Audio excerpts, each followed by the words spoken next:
Hello. I am finding it difficult to contain my emotions at the moment. What I am about to share has greatly affected my psyche, but I must warn you of the danger that threatens you and your children. In another situation, I would not give a damn, but the remnants of my conscience do not allow me to remain silent.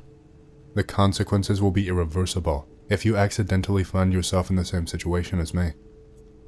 I'll start in order. I work as a drug courier. You understand what the work is. There is no need to explain. The business is run by my distant relative, a native of Georgia during the USSR. A man of the old school, a former colonel, was a so-called authority in the 90s. He held a small market in the center of a provincial town in the Urals for which all the rubbish passed through, brought by his cronies from the southern republics, marijuana and other stuff. But I will not delve into this matter. It is not the point. I never lost contact with my former colleagues, who to this day occupy high positions in the political and military apparatus. For large bribes, they helped him transport drugs through customs and sell them in the right place and at the right time. Nowadays, everything is no longer the same as in the 90s. Sales of goods had to be significantly reduced and the delivery scheme changed. Again, I did not delve into these matters. They are not my headache to deal with. In short, my relative settled, I won't say where, but I lived there too. He lived. This is of course a strong word. He survived. No friends, no money, no half-decent job. There was no one to help, or at least lend money.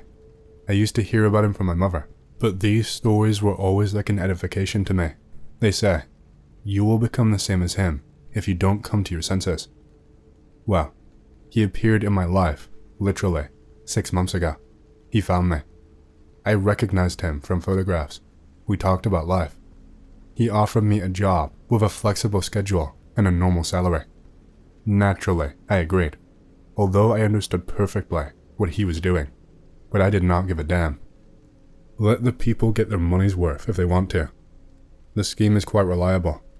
Orders over a secure internet connection. No fuss. The main thing is to think as little about it as you can, and everything will be fine. That's how it was, up to a certain point. I don't know all the details, but I'll tell you what I heard about from a relative. One of his colleagues said that in one of the military warehouses in his unit, there were 3 boxes with some kind of experimental crap, like a new kind of LSD, and that he did not mind selling these boxes for a modest amount. All the documents were lost, just as these boxes were brought to the unit, and they happily forgot about them, both on paper and in words. In general, we bought 1 box. I don't know who brought this box in the end, but there it was, before my eyes. The inside of the container, similar to a briefcase, but with rounded shapes, looked like a pillow, sealed along the seams with a lead ceiling. Inside, this rubbish was packed in plastic, a colorless, sugar-like substance, cloudy. It was supposed to be used in the same way as LSD, soak paper with it and under the tongue. All the documents were stolen, as I already said, so it was impossible to determine anything for sure. The only thing that has survived is a sticker on the diplomat with the inscription, Hyperbola 4C. I think you understand who was asked to test this drug, and how I even managed to look at the container itself. We went with one colleague, who also worked as a courier, to test, or rather I went, and he was nearby to monitor and ensure. We went into my apartment, locked ourselves in. I lay down on the sofa, and he sat down opposite me on the armchair. I placed a pre-prepared stamp under my tongue. I won't describe the trip. I'll just say that it was quite expected. Acid. I tried it before. This one was no different. Remember this, if you suddenly come across this rubbish, you will never distinguish it from ordinary acid, because at the beginning, the symptoms are the same. The next day, I somehow recovered. Whether from alcohol, from sour foods, or from salt, I always recover equally long and hard. Showed up to the boss. I said, everything is fine. I'm alive and well. I can sell. After that, I went on a short vacation for 3 days. because it was not such a trivial matter, one might say. I risked my life, tried some unknown crap, the effect of which in theory only those who created it should have known for sure. They even gave out a bonus for such a case, and that day ended quite normally for me. People like to spend their leisure time in different ways. For some reason I like to walk around the industrial zone of our small town. There are no people, cars are not honking, and for some reason the grey, shabby buildings lift my spirits and remind me of a carefree childhood. This is what I did the next day. You have never had such a special feeling, almost indescribable, as if all your thoughts were seized by an imaginary spasm, and they tensed up, concentrated so much that they cause almost physical pain, and every new thought that appears in your head cuts like a blade knife. Since childhood, sometimes, very rarely, such a condition arose, very unpleasant and unusual, and it always arose for no reason. So, that day, I learned to control the occurrence of such emotions in my head. I could make them appear and immediately disappear at will. I sat down on a concrete block and began to exercise, concentrating on a small plastic bottle in front of me. I continued and continued to do this, receiving aesthetic pleasure from the fact that I was finally able to curb this unpleasant feature of my psyche, which had irritated me for decades. Several hours passed. I concentrated and relaxed again and again until something in my head made an almost audible, thunderous click, as if all my thoughts up to that day were wrapped in a dense, inextensible shell that finally burst. Blood ran down my chin from my bitten lip and nose. With my eyes completely open, like an owl's, I looked motionless at the bottle. After a while, I tried to take my eyes off the bottle, looking to the left towards the railway stretching into the distance and a small fishing line, but the bottle did not disappear anywhere. It was still in the same place where I was looking, without moving a millimeter, but something has changed. I did not immediately realize this, but my gaze was, as I wanted, diverted towards the railway. I noticed this in my peripheral vision, but my gaze was still on the bottle, on the same point of plastic into which I had been looking all these 2 hours. The awareness of what was happening was given to me with great difficulty. It was as if I was completely absorbed in something else that I was not aware of. But I still managed, at the cost of exorbitant efforts, to understand that the bottle had not disappeared from my gaze, because it had shifted along with it, and now hangs in the air to the left of the place where it was before. A very real convulsion struck me from the realization of what had happened. I became scared. I tried to get out of this state of concentration, but I could not. The bottle pressed on me, became my entire existence, everything I could only think about in this life. I sat there until the evening. It was already dark, and during all this time, nothing at all disturbed the silence around me. I was practically rooted to the concrete block. My eyes were burning, but I could not close them. That damn bottle was hanging right in front of me, held by something like the force of my thoughts concentrated on it. And then, unnoticed by me, an elderly man in construction overalls walked out from around the corner. He suddenly called out to me in what seemed like a thunderous bass voice, and I fell into black darkness. The guy turned out to be decent, and, as far as I understand, he did not notice the flying bottle a couple of meters in front of me and called an ambulance. I had my documents with me, even my insurance policy, and a couple hours after the examination, I was already walking home. A feeling of freedom washed over me, as if I had been forced into slave labor for an eternity, and then set free. I have never felt so relaxed and empty. I returned home, went into the bathroom, decided to take a shower, and rinsed my eyes thoroughly with some Visine. I stood in front of the sink, turned on the water, washed my face, and looked at my reflection into my eyes. This was my biggest mistake. I'm afraid to even remember what I experienced at that second, as if everything that a person can imagine has come true in front of you, and you experience such all-consuming and absolute helplessness that you want to howl with grief and resentment for your fate. Tears rolled down my cheeks, and I could not take my eyes off my own eyes. They became for me something like that bottle. I was scared as never before in my life. I thought that I would die in the horror and helplessness that had consumed me. There was something terribly definite in my eyes, as if my whole life was read in them, from beginning to end. There was an endless pain, and at the same time, strength in them. I was shaking all over, as if from the icy winter wind. I had a cramp. I wanted to close my eyes at all costs, but I could not. I didn't even dare to do it. I remember the pain of numb limbs, the burning of my eyes, the tears dried on my cheeks, burning my skin and drying it out. The eyes, my own eyes, pressed down on me like the endless massive emptiness of the universe. I could neither resist nor do anything else to oppose this force. My hands refused to obey. My legs did not dare to move my body, even a millimeter, so that my muscles would stop trembling from hours of tension. I wanted to cry more, but I couldn't anymore. My consciousness refused to perceive reality. But then, one of those thoughts came into my head again. Thoughts, cutting like a knife blade, clearly and monotonously flashed through my head. A new, terrible thought, which contradicted my entire nature, shook my mind. I tried to disobey my mind, tried to do anything to prevent that thought from becoming a reality. But she took possession of me, and I could no longer resist. I began to slowly look away from my own eyes, a little, fraction by fraction of a millimeter. Pain, indescribable pain, pierced my skull. Now in the place of the bottle were my own eyes, and they slowly moved away from the sockets, with every insignificant turn around their own axis. I howled.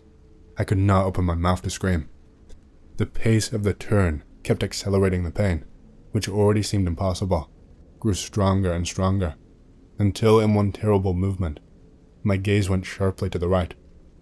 The last thing I saw was a scarlet spot on my face, disfigured with eyes half protruding from their sockets. I found myself in my apartment, lying on the floor next to the sofa. The same guy with whom I went to test was looking down at me, pale as a shadow. My mouth was wide open, my throat was sore, my hands were pressed to my eye sockets. I stood up with his help and sat down on the sofa. He told me that after 5 minutes, as he noticed, I passed out. Then after another 15 minutes, I began to shake, as if in a fit, then terribly, inhumanely howl through my own crying, covering my eyes with my hands. He knew that in such situations, we have an unspoken rule: do not call an ambulance. Help as much as possible on your own, so he sat next to me, and hoped that he would let me go. I sat silently next to him. Then we agreed on how to describe the situation to the boss, and he left. Since then, I have not heard anything about the crap that I had to try, except that the remaining 2 boxes were also bought by someone, and obviously not to be burned or buried. Nobody deserves what I went through. It's a miracle that I didn't lose my mind after that trip, and I still, 2 years after the incident, have a terrible phobia of mirrors. Those cutting thoughts still come to me sometimes, but they now cause me to feel a sense of panic and uncontrollable fear like I've never experienced before. And at night, I often see the same dream, the infinitely deep and oppressive gaze of my own eyes. I was about to start a thread before realizing I couldn't because of my current IP range. Here I go. Not a LARP post. This happened back in the summer of 2016. I had just recently graduated and moved to Manhattan as a fresh start. A cousin of mine was there, and after a fight with his flatmates, I got kicked off the apartment and ended up homeless in Lower Manhattan. I was in my early 20s, not addicted to any hard drug, and not an illiterate immigrant, which was kind of a novelty for a street guy. This was also at the height of the K2 epidemic, and parks at the time were full of what people would call K2 zombies. There were 2 soup kitchens in the area I loitered in at the time, one on Lafayette and the other over at Bowery, and I would make my way of about 3 to 4 blocks from the former to the latter every morning. I did this for about a month or 2. One day, something really weird and disturbing happened. As I was waiting for the light to change on Bowery Street, the morning traffic was light as usual, and as I was waiting, for less than a minute mind you, a white/gray sedan pulled super hard in front of me. Not screeching tires hard, but a very abrupt stop. There was a fattish man inside. I couldn't make up his face because he was holding up a piece of A4 paper to the closed passenger side window, with printed on it, "Get in the car," in all caps. I froze for 3 seconds. That seemed like minutes to me. The guy honked 1 or 2 times. I stared at the revving car, and then I decided to just keep walking and pretend I did not see anything. As I kept walking in the opposite direction, the guy kept honking and honking and honking, which to me is still disturbing to this day. Then I heard him peel off and never saw him again. Every once in a while, I think back to this memory. I am pretty certain that man had been stalking me for a while, as he pulled almost as soon as I was preparing to cross the street. Could it have been a serial killer? I read that major FBI profiles think each major city has at least a dozen serial killers at any given time. Did I dodge a bullet? Why not roll down the window? Why the piece of paper? What would have happened had I gotten inside? Is this some sort of criminal technique or pattern? Did the guy just mistake me for a male prostitute? Or do you think this is seriously more nefarious? Have any anons here heard of something like this happening to anybody? I'm just wondering if I should appreciate life more. Any reply is appreciated. I just want to make sense of this. Mysterious disappearances in a small town. I have a story to share during my stay in a small town. I can't really share the location because of privacy reasons. I hope you all understand. Here we go. After I finished my master's, I secured a job with a big questionable company, which has offices even in remote locations. Now, the company policy dictates that newbies should work in remote locations for 2 years, and depending on the performance, they can come work at the headquarters in the city. Since I was a newbie, they threw me in a small town in the middle of bumfuck nowhere. The nearest town was 2 hours away, so it really sucked. The first 3 months in the office was alright. It was me and 4 other dumbfuck employees. All of us were newbies. One fine day, we had a local guy come into the office. I was chatting up with him, and suddenly, we heard an inhuman loud shriek coming from the mountains, located at the back of the town. I freaked the fuck out because what the fuck? The guy started to mumble saying, "Oh no, oh shit, it has begun," and just ran away midway. It freaked me out even more at that point. Next day, I ran into him at the local supermarket, and I asked him what the fuck happened to him the day before. He kind of tried to avoid me by giving vague answers, but since I was the new guy in town, he caved in, and told me that there was something out there which is responsible for disappearances in the town. Whenever that thing shrieks, happens once every 3 months, somebody in the town disappears, 4 people per year. At first, I thought it was a load of bullshit, but the look on his face said otherwise. But still, I asked him to prove the disappearance. He said that it won't come up in the news or newspapers because people in the town were ordered to keep their mouths shut by the town police chief. Again, I thought, what a bunch of baloney. Next day, the chief comes into my office and makes us all sit down for a talk. He then asks us if we heard the shriek yesterday. We all nodded our heads, saying yes. He then asked us if we knew what it was. We all say no. He then points his finger at me and says that I must know something because he saw me talking to the guy in the supermarket. I was creeped the fuck out. I knew lying wouldn't be a good idea, given he was spying on me, so I told him what transpired and what I said to the guy. He cools off and tells us all that whenever we hear that shriek, we must run and hide ourselves down in the bunker. What bunker, you say?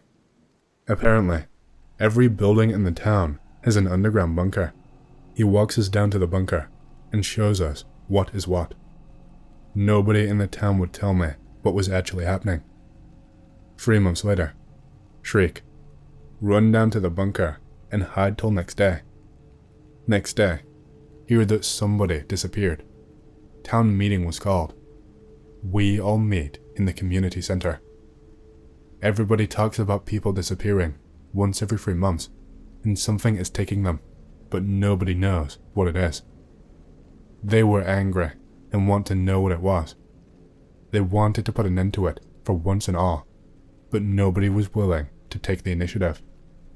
3 months later, the chief goes missing. Another 3 months later, a big ranch owner goes missing. I was so done with the town that I almost moved out, but decided against it because getting another job and adjusting was a pain in the ass. I write an email to my bosses, asking to be transferred out somewhere else. They ask me why. I told them that I was facing racism from the locals. Not true, but anything to get the fuck out. Immediately approved my move to the headquarters. Thank fuck. First day in the headquarters. My boss tells me I'm the only one who successfully graduated from working in that small town, and actually ended up in the headquarters. What the fuck? Ask him what he meant. He told me that all the newbies who were sent to that town suddenly stopped working midway, and there was complete communication cut off, but nobody from the company bothered to check on them. What the actual fuck? Figured they either disappeared or just ran away from the town. Wanted to tell my boss what happens back there, but felt I would be laughed at. Decided to get proof and then talk to my boss. So, grabbed a guy in the office to give me a list of employees who were stationed in that town. Go back to that town and meet with the chief's wife. Ask her if she knows who all disappeared so far, since she is the oldest resident of the town. She told me that the chief used to maintain a copy of names of people who disappeared so far. She fetched me that list. Most of the people on that list were colleagues. Apparently, the old chief did not tell my colleagues about the bunker in order to save the town people from being disappeared. So every time there was a shriek, only my colleagues used to go missing, and nobody else. The old chief one day decided to visit the mountains to see if he could find anything. This was shortly after a disappearance. He didn't find anything out of the ordinary. Shriek.flak. The old chief hid in his bunker, but still disappeared. He was the only person who disappeared from his own bunker. The new chief was a good guy, but sad that he too disappeared during my time there. Weird hotel story. It was 2014. Me and 5 friends were on a city break vacation in a town in England. We were all about 19 years old. Pretty much as soon as we got off the train, we made a short walk to the hotel. I had heard somewhere beforehand it was possible to keep our bags in the hotel until we could check in. We walked to the front desk, and I had convinced my friend Richard to ask about the bags, as I didn't want to deal with staff. After some persistence, and a bunch of annoyed looks from the woman behind the desk, she allowed us to shovel our bags into a small locked room. It was the size of a broom cupboard. With a few hours to kill, we headed to the center of town, only to purchase a stupid amount of alcohol, especially considering Richard did not drink. It was mostly cheap lager and bottles of vodka. We went back to the hotel. I attempted to act nonchalant about it, but it was pretty clear we were each carrying at least 2 bags filled with booze and snacks. Despite looking even more pissed off, the woman working behind the front desk did not make a big stink of it. She simply checked us in and acquired the key for our bags. While I waited for her to unlock the door, I noticed a strange-looking man staring blankly at an empty bulletin board. He wore a black raincoat and was wearing a hat with a brim. I stared at him from the side before he turned his head and made eye contact with me. I froze nervously as his eyes widened. I could not pinpoint the facial expression. It was like anger crossed with fear and a hint of confusion. After about 2 seconds, having a staring contest with this strange man, he immediately turns around and storms off into another room where the hotel kept a bar, which was not open. We split off into pairs and go to search for our rooms. Richard was with Sean, I was with Evan, and the 2 others were named David and Chalmers. What kind of fucking name is that? Fucking superintendent motherfucker. We made our way to the room, which was a floor or so up. I opened the door to find a cozy looking room with plain beige wallpaper and orange-brown sheets. 2 single beds, one next to a door on the far side of the room, leading to a small bathroom. I claimed the first bed and sat down. It became clear the room was weirdly hot, much hotter than the rest of the hotel for some reason. Evan and I, from then on, referred to the room as the sauna. I sat on the bed and opened the bedside drawer. Inside was a Bible. I instinctively picked it up and flicked through the pages. I read some random small passages out loud, only to be countered by some smarmy remarks from Evan. Leaving the bags in the room, I left to go check out the other 2 rooms, as I was curious what they were like. Evan didn't give a shit. He just wanted to lie down and take a nap. I left the room and walked over to a window at the end of the hallway. Strangely, it didn't give me a view of the outside. It was a view of a portion of the hotel swimming pool. I was looking forward to going swimming, but this pool was seriously out of commission. There was very little water and green shit everywhere.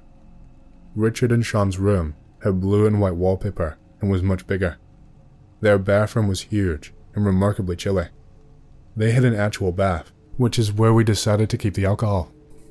The final room was not as big, but had pink wallpaper. There was no consistency to the rooms of this hotel. That night we had a few drinks in Richard's room for a few hours. Headed out afterwards to an old pub where we had a meal and participated in a pub quiz. We returned near midnight to have a few drinks at the hotel bar. It was at this point I noticed no other guests at this hotel. I had only really had a good look at the guy with the hat and raincoat, but he was nowhere to be seen. After we had finished our final round of drinks, we all headed to bed. We had various things planned for the rest of the weekend. Evan popped on the television in our room and made myself a cup of tea. While we roasted in this hot room, lying in our beds, watching a fuzzy television, we just spoke. Music, school memories, girls, etc. I reminded him to wake up at a certain time tomorrow, so that we didn't miss out on our complimentary continental breakfast. Eventually, it was lights out, and he was fast asleep. I must have drifted to sleep, because I found myself opening my eyes to find something. At the side of my bed stood a tall, thin, shadowy figure, a silhouette in the shape of a man.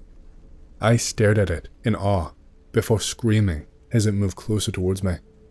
I lifted my arms up to defend myself. Evan woke up and said, "What the fuck?" He then switched on a light near his bed. I looked around the room. The shadowy figure was nowhere to be seen. Evan asked if I was okay. I didn't answer as I noticed what was silently standing in the doorframe of our bathroom. It was a man wearing an old-fashioned fabric coat and a hat similar to that one odd gentleman at the reception. His face, despite not being deformed or anything, was grotesque.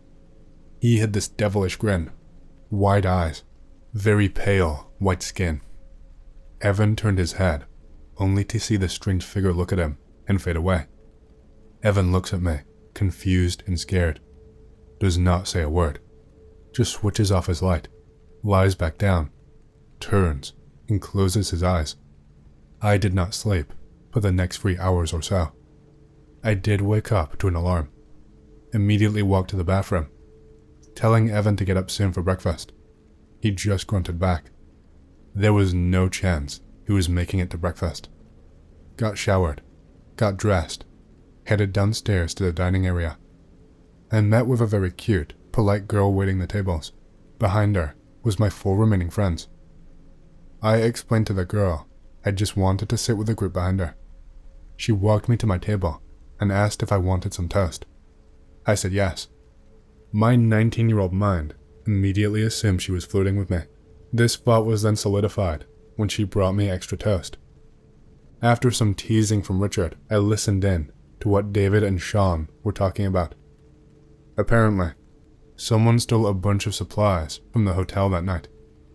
I joked that they must have stolen the shitty continental breakfast because all I could see was toast. We did not know the details, but after asking around, David found out it was random items that had been stolen, including a bunch of Bibles. For some reason, this reminded me of last night. After eating my toast, I headed back to the hotel room, opened up the drawer, only to find the Bible still there. I flicked through it again, but noticed a word written on the back page. It simply said eyes in all caps, handwritten with a pencil. Move across country to bumfuck Egypt, Wisconsin. Claim my room on the second story, because holy shit, this house has a second floor, and as a kid, that is cool as shit. About a week in, here's something knocking on my window. Hello? I can hear a young girl about my age, begging to be let in. Please let me in. It's freezing, I'm cold, and I don't know where my parents are. Be a dumb kid. Tried to help her by opening my window. Anon, stop. Parents running up the stairs. We're on the second floor, Anon. Don't be a fucking dumbass. That shit is not human. Apparently, they heard the knocking first, from their window, and once it stopped, they heard the knocking and screaming again from upstairs. We moved out of the house the next day, and basically said fuck it. Let someone else bother with that shit.